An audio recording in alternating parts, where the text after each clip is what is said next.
Bien, el día de hoy vamos a ver las derivadas parciales de orden superior.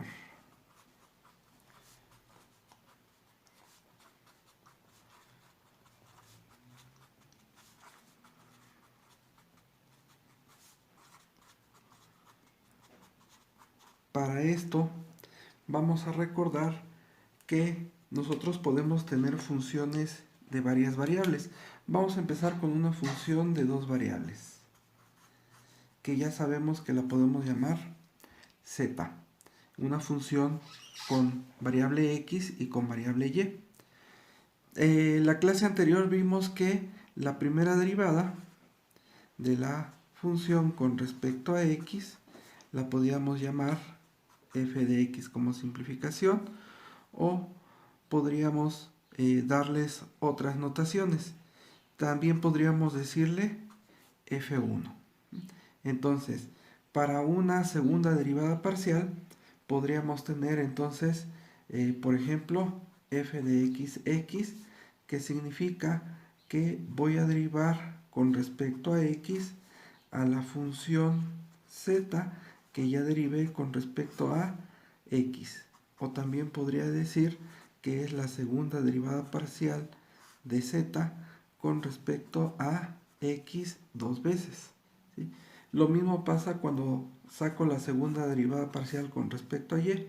Es derivar con respecto a y a la función que ya fue derivada con respecto a y. Entonces sería la segunda derivada parcial de la función con respecto a y. Pero hay derivadas parciales cruzadas. Cuando tenemos derivadas parciales cruzadas, quiere decir que derivo primero con respecto a una variable y después con la otra.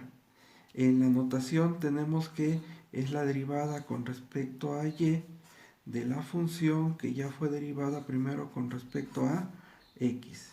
Y tendríamos que es la segunda derivada parcial de la función con respecto primero a x y después con respecto a y.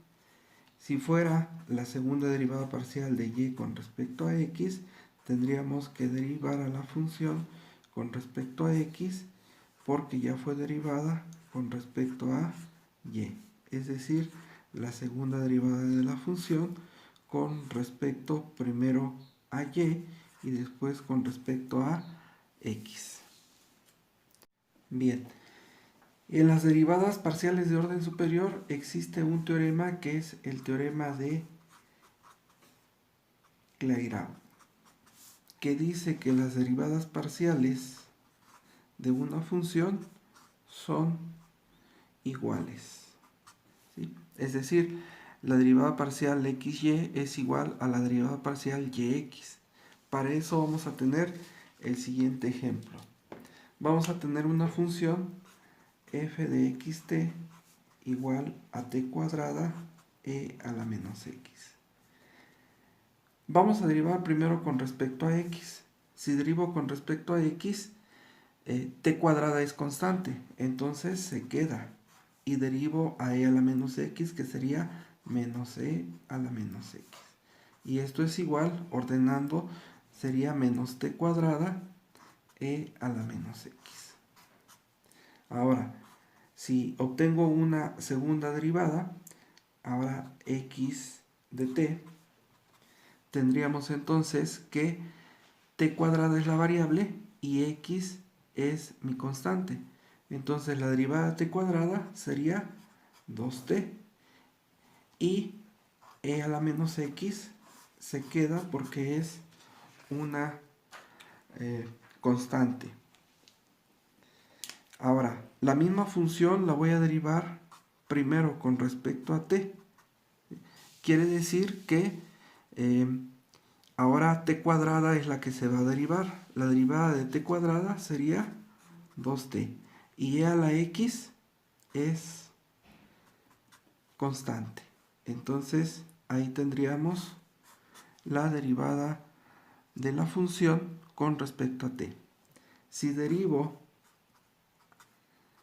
parcialmente ahora con respecto a x, la derivada f de t, tendríamos entonces que ahora e a la x es la que voy a derivar y 2t se queda.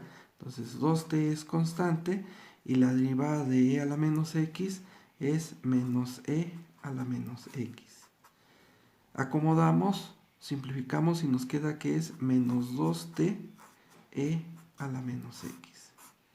Y si nos damos cuenta, son iguales. Llegamos al mismo resultado. Eso es lo que dice el teorema de Clairaut. Vamos a empezar con otro ejemplo.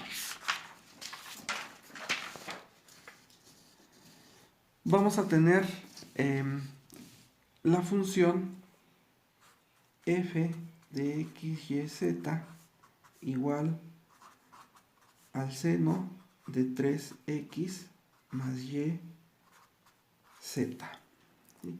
Si ustedes recuerdan, esta función me lleva a utilizar la regla de la cadena, en donde yo voy a tener que es seno de u. Y dice la fórmula que la derivada del seno de u me va a dar como resultado a coseno de u por la derivada de u. En este caso, si observamos esta parte, sería nuestra u. Es decir, u es igual a 3x más y, z. Entonces, vamos a derivar primero con respecto a x. Si tomo la función y digo que voy a derivar con respecto a x, la derivada de seno es coseno. Entonces tendríamos coseno de u, que es 3x más yz.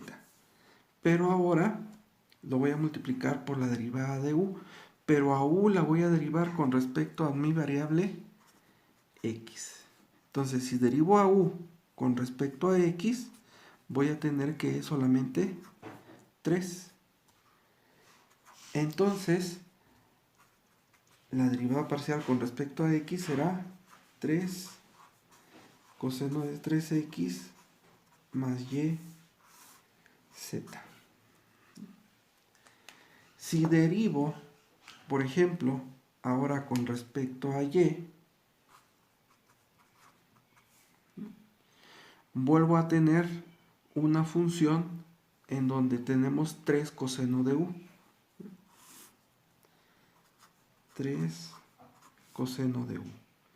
Y la derivada de la función, la derivada con respecto a la variable, es igual a menos seno de u por la derivada de u, en donde u vuelve a ser el ángulo 3x más yz. Entonces, el 3 es constante, se queda. La derivada de coseno es menos seno, menos 3 seno de u por la derivada de u, pero ahora mi variable es y.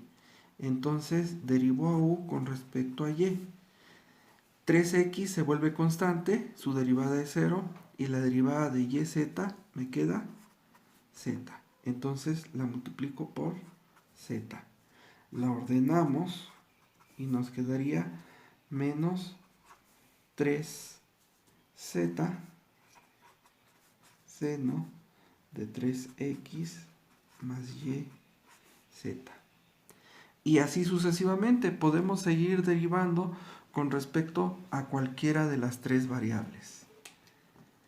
Espero que estos ejemplos te sirvan para realizar la tarea que vamos a tener para este tema.